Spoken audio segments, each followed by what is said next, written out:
every time I go camping, there is something that I'm like, yeah, I should have that, but I don't. And you would think, as much as I'm around it and as much as I talk about it, I would have the basics of what you need, but I don't. So we're going to talk about that today. What are those basic things that maybe you don't have in your camper that you should? So, welcome to the RV Small Talk Podcast, where we talk about all kinds of things relating to RVs.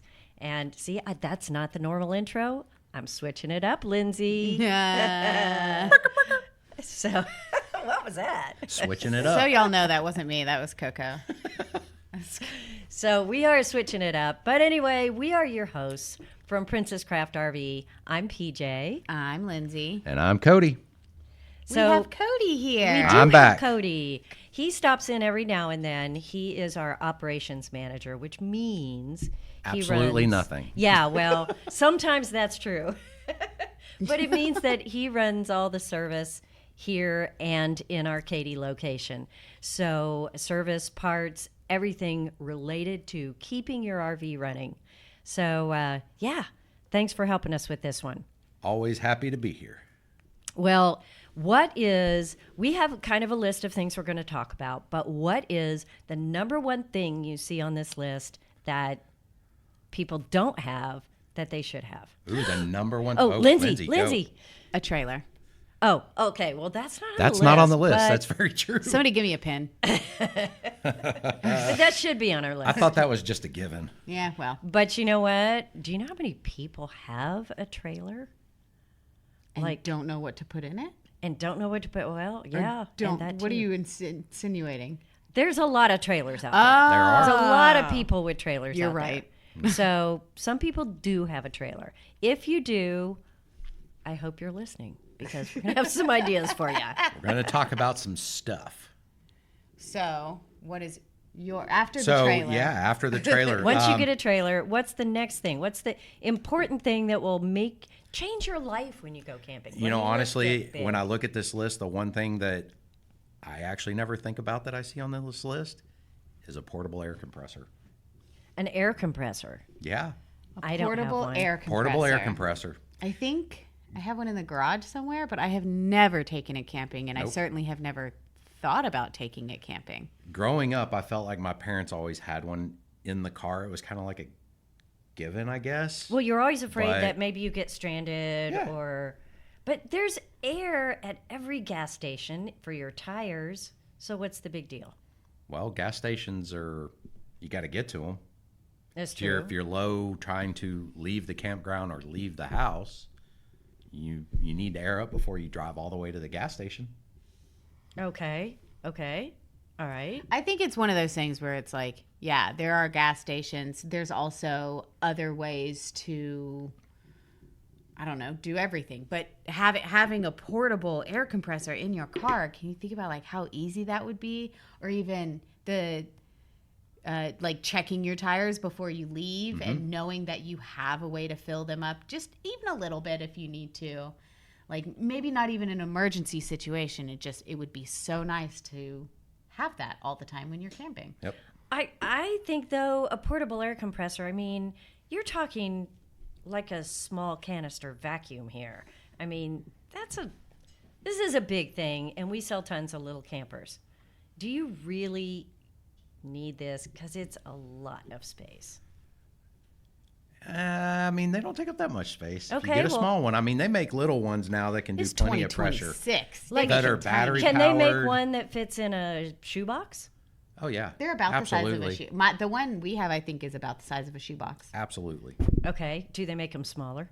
I'm always going for smaller. I believe they do. I think as you get smaller, you are going to run into maybe some pressure range capabilities of achieving the appropriate pressures. But absolutely, I mean, just doing your due diligence, they make them from very small to very large and robust, depending on what you need. So there is something that will fit in a trailer and not take up a lot of space and be ready to be used when needed. Well, can I use one that's a shoebox size to air up my tires Yes. on a big truck? Yes. Okay. So I'm not going to have any problems there. So that would be enough.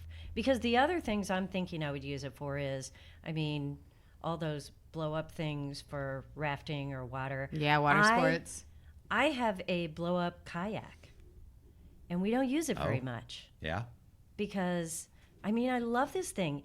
And my husband bought it for me for my birthday because it fits in my Miata. And not much fits in the Miata. That's right. So he But thought, will it this fit will be in the perfect. Miata with a portable air compressor? If it's as small as a shoebox, absolutely. Yes. But yeah, that's what I would want one for, is to make that job easier. Yeah. Now it has a little foot pump thing, but I mean, a portable air compressor is so much better. What's next? Okay, What's next? moving on. We were talking. Small We were toolkit. moving on to the toolkit, small toolkit. Okay. So, Sorry. so maybe you have like a tool bag that you're going to carry with you. Be a great place to throw like your little battery powered air compressor. But other things that need to maybe be that maybe you need to travel with in a small toolkit might be a basic screwdriver set, some Phillips screwdrivers or flat blade screwdrivers, or the most popular in the RV industry, the number 2 square drive. A rubber mallet?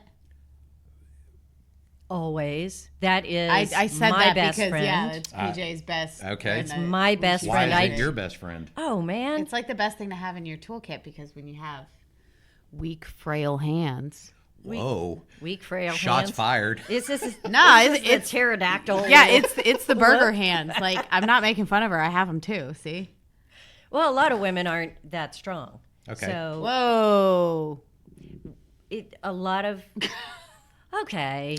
Our hands are so delicate. No, let's be honest. I struggle with hand strength. Like I've had double carpal tunnel surgery, and I struggle with hand strength. So Rubber mallets are I nice. think a mallet could be easy, but maybe even a rubber strap wrench could be in there for doing your sewer hose connections. What is a Yeah. rubber strap Now I have wrench? a oil filter Oil filter wrench. for my sewer hose. That is in my toolkit. But the rubber mallet, especially if I can't get the latch down on the coupler, Okay. it's not that it doesn't fit, it's that you can't push it. So if you can just hit it with something. Now, you can always pick up a rock or a piece of wood and just tap it and get it where it needs to be. But that is one of the things that I need it for. Yeah. Makes total sense to me. Yeah. So, all good things to have. Maybe even a voltmeter. You're out camping, and all of a sudden your lights don't work. Is it a dead battery? Is it no shore power? Is your converter bad? I mean, these are all things that could be checked pretty simple if you know how to use a basic voltmeter. And If can you check don't know those how to things. use a voltmeter, there's YouTube it. instructions online. It's and so easy. Super easy. So even if you're not mechanically inclined, it's an easy thing to learn and an easy thing to have. And especially if you get somebody on the phone that can walk you through things, you can say, hey, I have a voltmeter. Can I check it? And they can walk you right through it. Anyway, I can do it even with these weak hands. even with your little... Oh, the weak hands. Ay, ay, ay. So the weak hands. The question that I have is how much tools is too much? Because a small toolkit, it means different things to different people. Yeah. I I mean, mean- seriously. Yeah. It probably doesn't need to weigh more than 10 pounds. Really? I would think. I mean, So if you it- think like if it weighs more than that, you might be taking too much. I mean, so like about like 10 to like handful your of rubber tools would feel like yeah. I mean, enough really, tools to go if you're camping. you're not trying to rebuild it on the road. You're trying to maybe open a panel to gain access to a plumbing fitting to see, oh, I've got a water leak in this area. Trying to see maybe where it's leaking from. You're not trying to disassemble and rebuild the whole trailer while you're out camping. So I may be a little light because you got to think about a torque wrench. Maybe you need to do a flat change or something. So you need to make sure you have the appropriate tools to remove your lug nuts and maybe put your spare on. So a jack and all that needs to be part of your toolkit, but that stuff probably needs to stay with the trailer, things that are purposely put and left in the trailer. So a screwdriver set, Screwdriver set. Yep. wrenches, just basic torque wrenches. Yeah, maybe a basic slip joint pliers, a basic crescent wrench, adjustable wrench. a light drill, Yeah, something like that would be real a easy. few sockets. you're ready to fly. Yep. All What right. else? What else? Well, some other things that you could put in that bag, just as usable things to have or leave in the trailer or not. Spare fuses, bulbs, maybe miscellaneous Spare fuses. plumbing fittings. I feel so good because I do have that in my trailer. Yes. Fuses are, people don't think about fuses blowing very often, but it could take plugging in your shorted out car charger that has been wadded up and folded and broken over so many times, and now it has a short. You plug it in, it blows out all your USB outlets in your trailer, and now you think you've got a problem, and it's a simple fuse. It's real easy to check fuses. Again, that's where a voltmeter could come in handy, or you pull the fuse out, find the one that it's labeled with, and you pull it out and check and see if it's blown. Again, I recommend having a fuse puller. Mm-hmm. And that seems really silly because you can pinch your little fingers in there and pull it out, but it is so hard to do. And it's so frustrating, particularly if something's not working. In the it's moment. never a convenient time. And it's down by the floor usually. Yeah, so. and you're standing on your head to do it, right? For sure. So a fuse puller is super cheap, and if you get those little free plastic ones that come with your fuse kit, they don't work. Just FYI, they don't work. So while you're at the store picking those up, spend the $3 for a real fuse puller. Yeah. It's or a worth nice it. pair of needle nose pliers work well too. And be sure they work, though, because if they're fat ones, they don't work. That's right. They can be too fat. So, yep. Bulbs. Bulbs can be a little tricky these days. We are seeing a lot of LED stuff, but if you've got a trailer that uses replaceable bulbs, like for your brake light, turn signals, maybe even your interior lights, be a good thing to keep on hand in case you get one going out. You don't want to get pulled over just because you have a tail light out. Doing your walk around check before you leave, making sure everything works is your good opportunity that I've got a light out, I can do a quick replacement, and I'm good to go. Well, while we're talking about all these mechanical things on your trailer, what about TPMS? TPMS, tire pressure monitoring system. It's kind of become the norm. It's definitely the norm in cars, right? Like it is required by law that they are built into cars. Really? Really. I did not know that. Yep. It's a thing. So it's a safety feature. It's a safety feature, but it also has fuel economy aspects to it too, right? So if your tire pressure in your tow vehicle is maintained, you get better fuel economy. Same thing goes with your trailer, and you have less risk of blowout. If your tire pressure is low, it's going to give you a warning. If it's building up heat due to low tire pressure, or you've got a bearing starting to fail, so you're building heat up in the wheel and tire, you're going to get a warning on it. It's going to allow you an opportunity before you have a severe failure. Well, if y'all want to know how long you can drive with your little light on your dash saying you have a low tire, you just give me a call. I can tell you. It's pretty impressive. Some stories. And it is pretty funny, just side note, that we work at a place where we can air up our tires literally work. anytime we want. Yes. For free. And raise your hand if you have low tire pressure. My tire light actually, I had a sensor failure. that was all of us. For those of you where we were. who were not watching. Cody, you literally park. I also own an air compressor. And you park like 20 feet from the hose. But the light came on, told me I had a sensor failure on my truck. And I was like, I'll go figure. The truck's like 13 years old at this point. Right. Probably does have a bad sensor. Well, then it got cold, and then the low tire, and then it said, oh, and you also have low tire pressure. I was like, all right, well, it got cold. First problem first. And that's what happens. I mean, we did go from 80 degrees to 15. Yeah. Back to 80 and then back to 40. So I never know. Well, okay, when is it going to warm up? Because then I don't have low tires. Yep. Yeah, they call it like the official signaling of winter in Texas. Whenever the low tire lights. When your tires get low. Yeah, just watch the discount tire line. Whenever first day it's cold, it's packed. Because they repair and air up your tires for free. Yep. Yeah. But you have to wait in the line. You do. We just have to turn a corner. We have to do nothing, and I could still probably just. You wouldn't even do that. You'd be like, "Here's my key. Go Yes. put air in my tires." Yes. I could even do that, and I don't. So, guys, don't be me. But yeah, I think having that on a trailer, because you really don't get the sense of where your trailer is, and yeah, it's trailer tires. They're different than car tires because they sit in one place for a long time. They do. And then they roll, and then they sit, and then they roll, then they sit. So you get flat spots. Yeah, I feel it's like just different. This list is a really good list of like things that could make the camping experience better and like really good things to have when you're camping.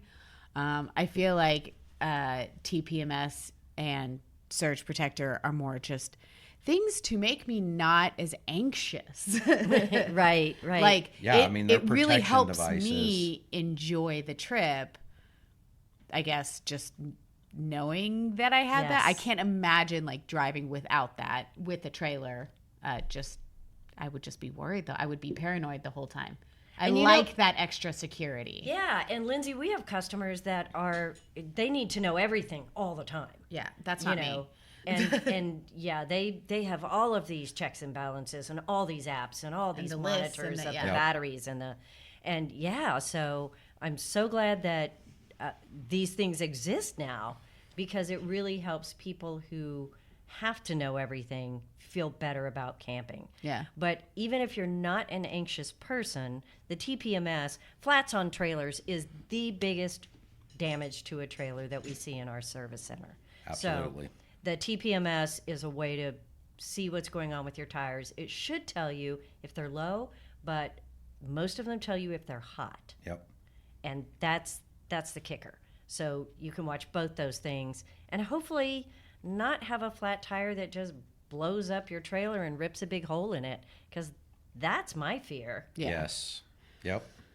So That's really my the fear. TPMS, and then I don't know. You want to move on to surge protectors now? I Surge talked about that protectors. kind of being in the You same mentioned it. We vein might of as like, well talk about it. it's safety, and I don't know. I wouldn't say a surge protector makes my camping experience great, you know, but But it's a protection device for your investment. it lets me not worry about something else. So, yeah, it does make camping better. Well, I think I didn't think too much about it. I've always had a surge protector, always plugged it in. And yeah, I had the Watchdog, which has the big face that lights up on it. Yep. And what was it, maybe 6 months ago, that I went and I plugged it in, and that Watchdog face started blinking, which means I'm not working. Yep. And I was really surprised at how anxious I was, because I was like, Seeing it oh, blink? no, yeah. Yeah. Because I was like, now I have to run without one because it's not working. I didn't have another one. And running without one is just kind of taking your chances. I don't know why we don't feel that way in our house, but I do feel that way with my Because kids. we're not plugging and unplugging our house all the time. Well, I don't think that's an different issue, places. but I still think back to like. Now I'm not all that old, but I think back to like Oh, the yeah, you are. 1990s, Oh, yeah, you are. and computers really started to becoming kind of mainstream, right? Household Household and so computers. We And all so had those little surge protectors. Everybody, we it had was to buy. always, hey, don't plug it just straight in. You want to make sure you get a surge strip Really? that will protect Oh, your yeah, computer. we all had Absolutely. one. And so that was like a big thing there. Now, I think we still have some around here that we're using. yeah, they're probably bad by now, but like, and then whenever I put a TV in my house, I actually bought. This was my last house. I actually bought an outlet that has surge protection built into it because it was behind the TV, so it wasn't going to be easily accessible. Right, That way it would protect my TV, because TVs aren't cheap right. always, and so you want to just it adds a layer of protection to something that you have spent a lot of money on. Right. And that's really what it's about, because it's protection against lightning strikes, which makes a lot of sense. But in RV campgrounds, it's also protection against low voltage And stupid campgrounds. and miswired campgrounds. I mean, 'Cause that stupid happens campgrounds. too. That's terrible of me to say. I mean, this is People always who my are not example. electric literate trying to do electric things. Thank you. Very good, Lindsay. Wow. But it probably That's a mouthful. very smart in other areas. Absolutely. Or a standard electrician that just says, "Hey, I can fix that," and all of a sudden you Probably have a dryer really plug. good. They're Yeah. probably Right? really good Yep. at art. Yep. You you have a dryer plug and no. Maybe they're So- really good at helping people, and so they're helping. I don't know. Well, in that case, I'm really good at helping people. Don't rewire my campground, okay? But we do see so many things wired backwards or wired to 220. Yep. It blows me away how often we see that. And when people say, "What can I expect to break?" Well, first thing that usually goes on a campground is a converter. I'll just tell you, that is the first thing I see break on it. It's not slide outs. It's not air conditioners. It's a converter. And I think the reason converters go out is because they have an electrical issue. They do. Because And- they're electric. They're electric. There is some electrical issue coming in, and the converter goes, "Nope, I'm out." And there you go. Very basic piece. So- Yep. A surge protector is just going to make everything work better and be more protected. And they've got a lot of technology in them these days. So Another thing that you can see on your phone, right? Yep. You With an can app. another app that you Just can like have your if you want it. TPMS. Yep. See And everything so on your phone. The That's Power what I like. Watchdog has a really cool feature on it that they have recently rolled out. So it has integrated Wi-Fi, which could work really well if you have internet in your camper. Okay. So what that allows you to do if you're somebody that travels with a pet, right? So we experience a lot of customers that travel with pets.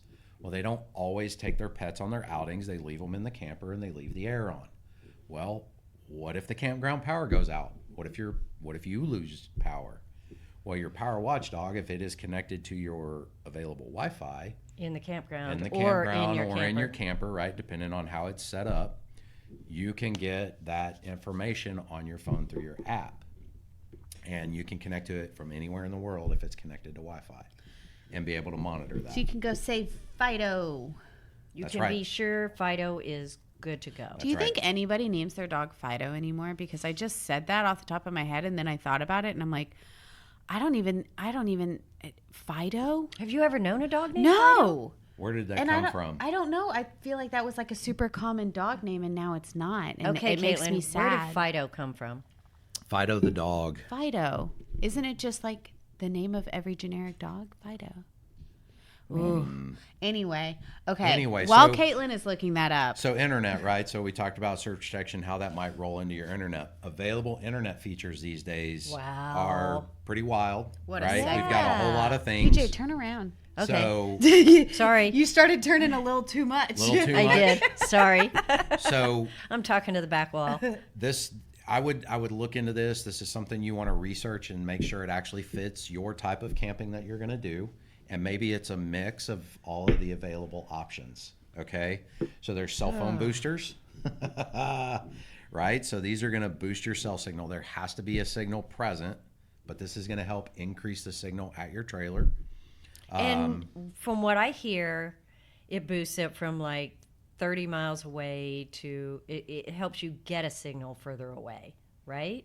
It's going to help. So if you have weak signal from the tower to your cell phone, Right. it's a raised antenna that then is going to pull that signal in and increase the availability of that signal okay. within your camper. Because my understanding was if you were like 30 miles from the tower, it could go further than that to find a tower. I don't know about that. Huh. Well, maybe I have It's it not wrong. my understanding, but I could be wrong too. So anyway, if it's important to you to have a cell signal, Yep. then I do know that they help. They I do. do know that that works. Yep. So They can be very you should helpful. know more about that. I should, but All right. you know, We don't- it's one of those things that I see really big in certain areas of our world, like the overlanding crowd, but it's not real big in the traditional crowd. But it's also really big in oil field work and stuff like that, where maybe they are taking RVs out to man camps and things like that. And I think is it kind of a dying thing? Because if you're out there in the oil field, I mean, why don't you have Starlink at this point? Yeah. It And would just- probably work. Just get Starlink, Have your guys. own. Starlink coverage is growing. Starlink requires a clear view of the sky. This is the That's downfall of That's the Starlink, problem, right? yeah. Okay. So if you mount that guy on the top of your RV, every campsite you go into has to have a clear side of the sky, or you get real limited, if any, availability to the internet. But I love shade more than I love internet, I'm pretty sure. So you can do it mobile When I'm camping. and you can take your satellite out and put it up on a table or something where it can get clear view.